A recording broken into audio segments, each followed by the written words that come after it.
경제수학. 자, 이번에는 투자의 관점에 대해서 한번 보도록 하겠습니다. 자, 이자의 결정 구조가 되는데, 우리가 에는 그 수량이고, 그 세류는, 요렇게 이자율 쓰기. 그래서 이쪽에 수요 곡선에서는 이렇게 현재 소비, 투자, 이렇게. 그리고 공급 곡선은 이렇게 저축이라든지 미래에 대한 예, 소비가 되죠. 그렇게 되면 가격 그렇게 만들어져요.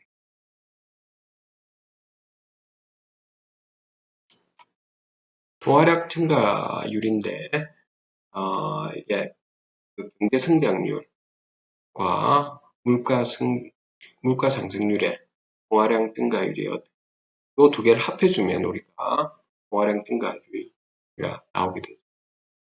이거는 일반적으로 하락할 때는 실제금리가 표면금리보다 클 때죠. 돈이 상승할 때는 시세금리보다도 표면금리가 더 장단기 우리가 금리 역전 과정에 대해서는 한국은행 기준금리가 인상되면 단기금리가 일반적으로 상승하죠. 그래서 미래 기준금리가 인하에 대한 기대감이 발생해서 금리가 일반적으로 하락하죠. 그래서 장단기 금리가 역전이 일어나는 거죠. 그 정부 자금 조달 방식과 효과인데 정부 지출이 증가하는 방법은 크게 두 가지로 있죠. 국채 발행을 증가시켜서 그래서 국채 금리를 이제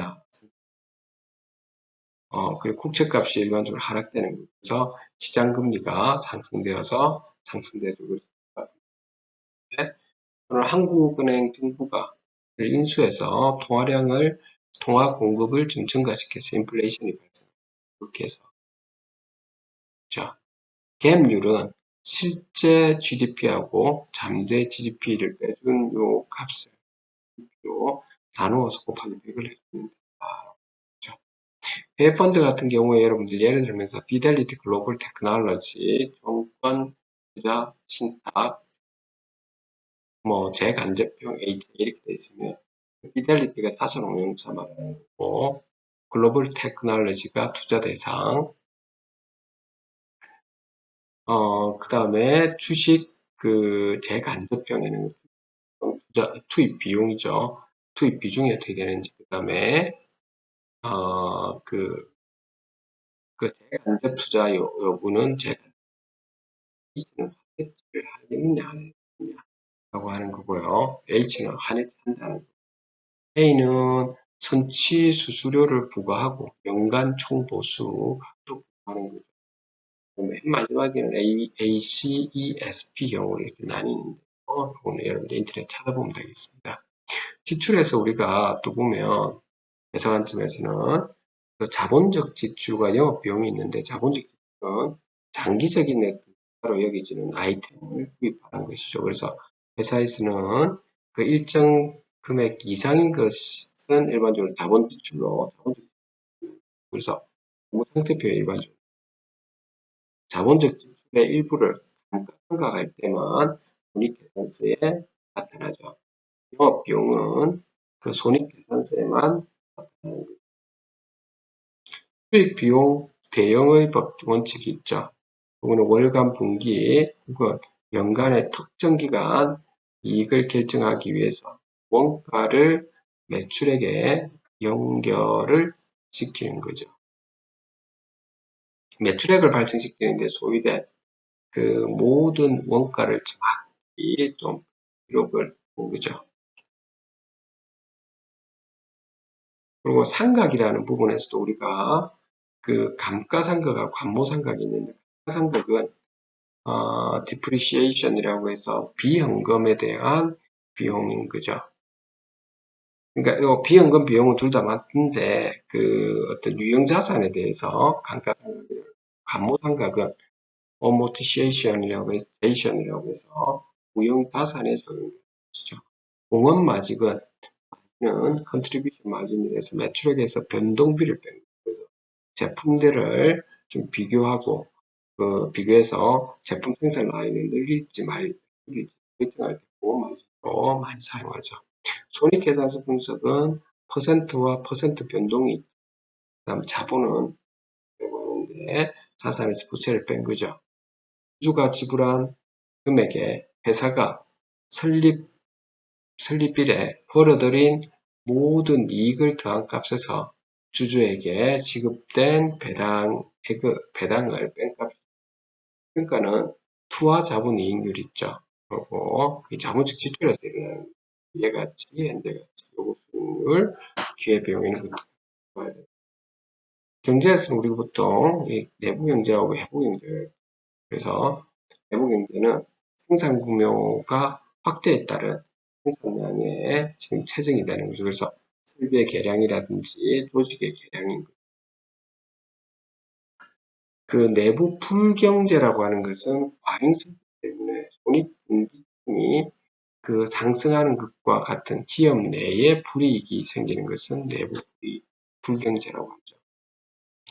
외부 경제에서는 산업의 발달이라든지 입지 조건에 그 다음에 산업의 지역적 집중 등에 따른 수송비가 저하되는 것입니다. 그래서 기업 밖의 요인에 의해서 생기는 거죠. 외부 불경제는 공해와 같이 어떤 기업이 사회 전체에 주는 불이익이 되는 거죠.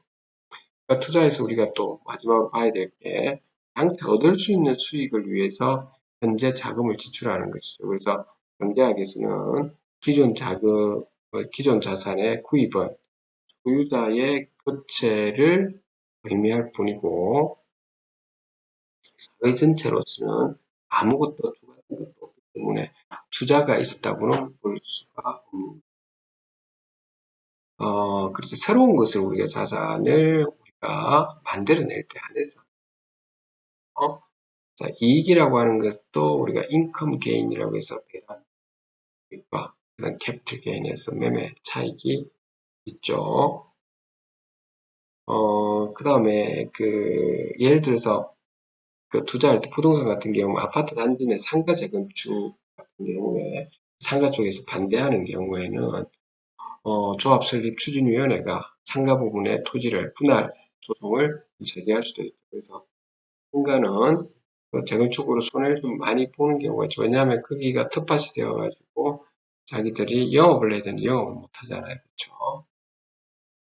그리고 또 미술작품 같은 경우도 하나의 투자가 될 수도 있죠. 예를 들면 네 가지 정도는 알아야 되죠. 우리가 무브먼트, 사조, 그다음 워크 작품, 팀, 테마, 테크닉스 이런 거 알아야 되죠. 그러니까 그 사조라고 하는 것은 특정 기간 동안에 채택한 미술 양식이라든지 접근 방법, 작품은 작가나 시대, 장소, 작가, 방법 법적으로 알고 있어야 되고 테마 숨어있는 관심, 종종 모호한 개념으로 분명하게 진술되기보다는 암시적으로 다양한 시대의 다양한 화가들에 의해서 다양하게 묘사되고 인간의 보편적인 관심자인 경우가 많죠. 테크닉 같은 경우 많이 만드는 예를 보는 거죠. 그 투자를 할 때 이런 것 좀 알고 한다 미술에 대해서 접근해야 된다. 여기까지 하도록 하겠습니다.